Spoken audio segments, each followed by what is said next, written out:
안녕하세요, 나아자팡입니다. 오늘은 일본인들이 가장 재밌게 본 한국 영화 베스트 15선을 준비했습니다. 영화 선정 기준은 일본 최대 영화 리뷰 사이트인 필름마크에서 평점 4점 이상인 영화들만 골라서 가져왔고요. 순위만 틱 보여주면 재미없으니까 짧은 리뷰도 같이 소개해드릴게요. 그럼 바로 시작합니다. 첫 번째, 7번 방의 선물, 평점 4.2. 내가 어떤 마음으로 봤지? 다시는 못 볼 것 같아. 너무 안타까워. 여태껏 제일 많이 울었던 영화. 보면 대성통곡한다. 한 번만 봐주세요. 어떤 처지에서도 딸을 소중히 생각하는 아빠가 멋있었다. 다만 교도소라는 환경과 원자라는 테마를 다룰 거였으면 그 부분을 좀 더 현실적으로 다뤘으면 좋았을 텐데. 모처럼 좋은 소재인데 그것 때문에 황당무계하게 느껴지는 게 살짝 아쉬웠다. 두 번째, 택시 운전사, 평점 4.1. 평범한 택시 이야기인가 했는데 광주 사건을 다룬 실화였다니. 무거운 이야기지만 너무 무겁게 풀지 않아서 보기 좋았다. 1980년대 한국에서 이렇게 엄청난 사건이 일어난 줄은 몰랐다. 지금의 러시아도 그렇지만 나라의 위정자에 따라서 탄압받는 국민의 모습이나 미디어를 향한 압력 등 여러 가지를 생각하게 만드는 영화였다. 계속 보고 싶었던 영화를 수업에서 시청, 군에 의한 탄압 장면이 너무 리얼해서 가슴이 미어졌다. 세 번째, 기생충, 평점 4.1. 너무 재밌다. 보고 나서는 며칠 동안 기생충 생각으로 머릿속이 가득 찰 정도. 웃긴 장면도 있고 무서운 장면도 있고 여러 사람의 고찰을 보면 더욱 즐길 수 있다. 상상을 뛰어넘는 재미였다. 스토리 템포도 좋고 예기치 못한 처참한 장면에도 몰입이 됐다. 비꼬는 듯한 엔딩도 좋았다. 전반부는 코미디 느낌으로 웃음 포인트가 꽤 있었고 후반부는 서스펜스로 바뀌면서 재밌었다. 사회파적인 면도 있어서 좋은 인상을 받았지만 그래도 너무 과대평가된 건 아닌가 하는 게 솔직한 심정. 네 번째, 신세계, 평점 4.1. 첫 장면 너무 무서워. 자막 더빙 둘 다 봤는데 황정민 역에 반했고 다 보고 나서 주연 배우가 오징어 게임 이정재였다는 사실에 제일 놀랐어. 포스가 완전 딴 사람이잖아. 한국 누아르물에서 제일 좋아하는 동시에 내가 황정민한테 빠진 계기.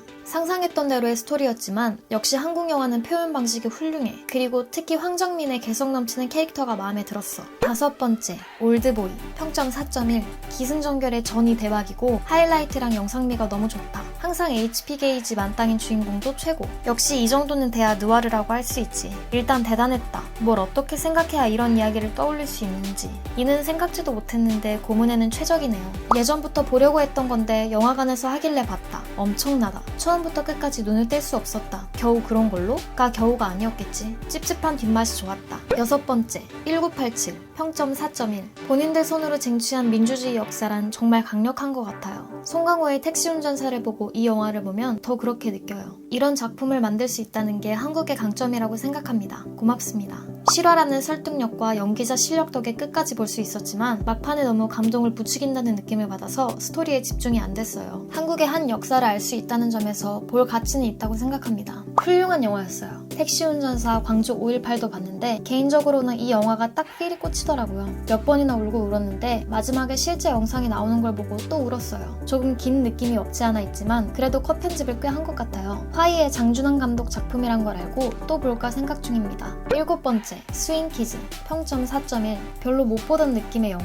뭐가 어떻다 라고 말로 하긴 어렵지만 보길 잘했다고 생각한다. 경수가 탭댄스에 도전한 영화라는 건 알고 있었지만 이렇게 전쟁 세계에 강한 영화일 줄은 몰랐다. 춤을 통해 모두가 하나가 된다는 그런 싱거운 이야기로 끝나지 않는다는 것도 뭔가 한국 영화답다. 살면서 한 번쯤은 탭댄스 출 수 있다고 말해보고 싶네요. 춤추는 것과 음악의 즐거움, 엔터테인먼트의 훌륭함을 느낀 한편 전쟁의 어리석음과 한반도 분쟁 역사를 알게 되어 마음이 무거워졌어요. 울고 웃고 희로애락이 뒤섞여 힘들었네요. 오랜 역사 속에서 어리석게도 지금까지 전쟁은 계속되고 있지만 엔터테인먼트에는 그보다 더한 힘이 있다고 믿고 싶습니다. 여덟 번째, 오아시스, 평점 4.1. 두 사람을 역겨워하는 사람들과 둘밖에 모르는 순애. 둘을 갈라놓아도 서로를 향한 마음은 강해질 뿐인데 여러모로 충격적인 작품이었다. 앞으로도 둘만의 세계에서 둘만의 행복을 이어가겠지? 진짜 내성마비인가 싶을 정도로 여배우의 연기가 대단했다. 계속 궁금했던 작품. 생각했던 거에 몇 배는 더 임팩트 있는 내용으로 가슴 아파서 눈을 질끈 감고 싶은 장면도 있었지만 정말 보기 잘했다고 생각되는 작품이었어요. 둘만의 세계와 둘만의 행복이 있고 그건 다른 누구에게도 이해받을 필요가 없는 것. 그저 아름다웠습니다.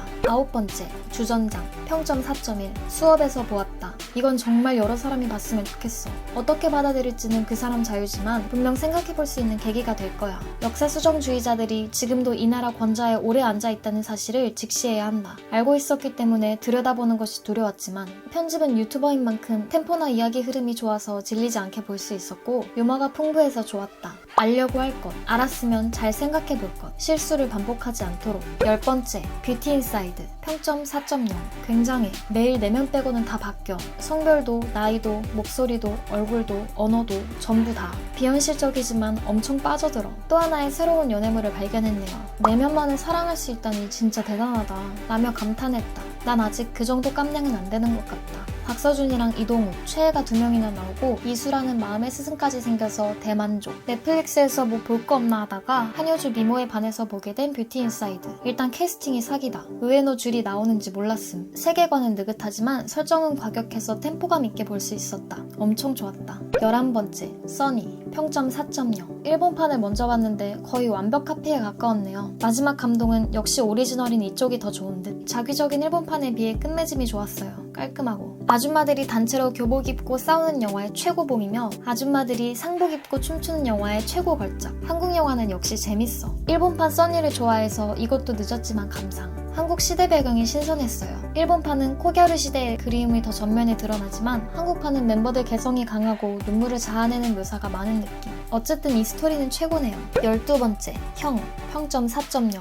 형이 연기를 너무 잘해서 푹 빠져서 봤다. 형제애가 돋보이는 영화. 엄청 울었다. 뻔하고 너무 이것저것 우겨넣은 데다가 전개도 빨랐지만 결국 울어버림. 조정석이랑 경수 연기가 자연스러워서 그런가? 눈물은 나지만 무겁지 않고 가볍게 볼 수 있어서 손쉽게 감동받고 싶을 때 추천. 지코가 울었다는 말 듣고 어떤 영화인지 궁금해서 감상. 대놓고 심파영화네 하면서 침착하게 보고 있었는데 어느새 저도 모르게 울고 있었습니다. 시리에 빠졌을 때 서로의 존재가 희망이 돼주는 아름다운 형제애를 보았어요. 편의점 그 녀석이 꽤 괜찮은 캐릭터더라고요. 13번째, 똥파리, 평점 4.0. 걸작. 정말로 숨도 쉴 수 없는 영화였다. 뭐? 그렇게 된다고? 하는 전개도 가끔 있었지만 이건 문화의 차이겠지. 양익주는 뭐하는 사람이지? 하는 생각이 들게 한 작품. 말 그대로 숨도 쉴 수 없는 전개와 찝찝함에 당해버렸다. 폭력신이 너무 많다는 점에서는 좀 별로였지만 묵직이 가슴에 남는 좋은 의미로 불쾌한 작품이었다. 각각의 가정 상황을 절묘하게 표현하고 있고 배우들 연기도 압권. 내 인생 영화 탑3 안에 든다. 부모 자식, 폭력, 빈곤, 사랑, 연모 여러 가지가 함축돼 있다. 도망가고 싶어도 도망갈 수 없는, 변하고 싶은데 변할 수 없는, 도와주고 싶지만 도와줄 수 없는 그런 괴로운 상황 속에서도 인간은 살아간다. 14번째, 소원, 평점 4.0. 오랜만에 가슴을 후벼 파는 영화를 봤다. 화나고 가슴이 아프고 괴롭다. 만취 상태가 도대체 왜 정상 참작이 되는 거야? 이런 미친놈이 벌써 세상에 나왔다는 게 원통하다. 소원이와 가족들이 부디 행복하길 바랄 뿐입니다. 보려면 용기가 필요한 영화. 우선 실제 사건이 너무 끔찍해서 위키피디아만 읽어도 위통이 생긴다. 영화에서 직접적으로 묘사하진 않았지만 너덜너덜해진 여자아이의 모습이 비치는 것만으로 엄청난 충격에 휩싸인다. 그저 가능한 한 행복했으면 하는 바람뿐. 당사자가 아닌데도 출소한 범인을 원망한다. 전반부는 너무 괴로워서 그만 볼까도 했는데 후반에는 그래도 빛이 보여 다행이네요. 실화라고 생각하면 더욱 괴롭지만 가족과 관련된 주변 사람들이 너무 따뜻해서 저까지 구원받았어요. 총명하고 귀여운 소원이와 한없이 다정한 가족이 부디 행복하게 잘 살고 있기를. 마지막 15번째, 헬로우 고스트, 평점 4.0. 그야말로 애정 가득한 코미디 영화. 차태현에 필적하는 일본 배우는 누가 있을까 생각하며 봤다. 이 영화는 만인에게 사랑받는 걸작이라고 생각한다. 완전 만만히 봤어. 이런 영화일 줄 모르고 중간에 큐티클 정리하면서 봤는데 마지막에 갑자기 터지더니 급 오열. 가족이란 건 정말 좋은 것 같아. 근데 포스터가 좋지 않아. 제목이랑 화질이 좀 구리네 라고 생각했는데 보길 진짜 잘한 듯. 확실히 이건 추천하고 싶어. 너무 좋은 영화야. 웃긴데 또 마지막은 따뜻해서 진짜 엄청 울게 돼. 남주의 찌질한 연기도 너무 좋았어.